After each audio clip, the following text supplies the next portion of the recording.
Okay, I'm creating a basic text text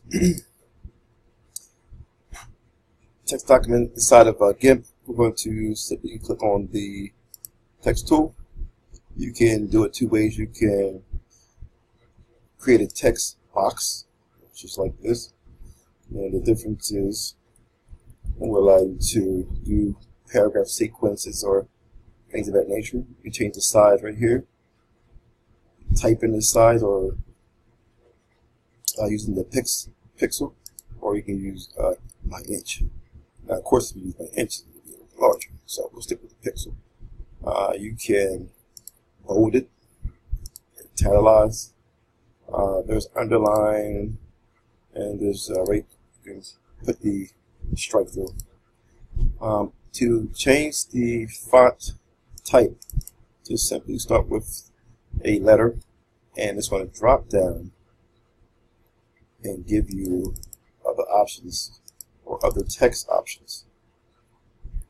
So just say if we pick the letter B, now it's going to give us the list of the fonts in B. Okay, you do it that way, or you can just go to your toolbox and tool options right here. Click on the uppercase and lower A, and it will give you all of the particular fonts. Okay, so now you can also create the font by clicking the screen and typing as well.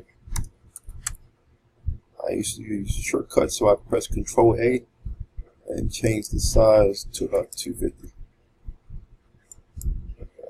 550. Okay. So there we have that. If you want to change the color, you just double click it and find the color that is best suited. Press OK, and we'll change the color.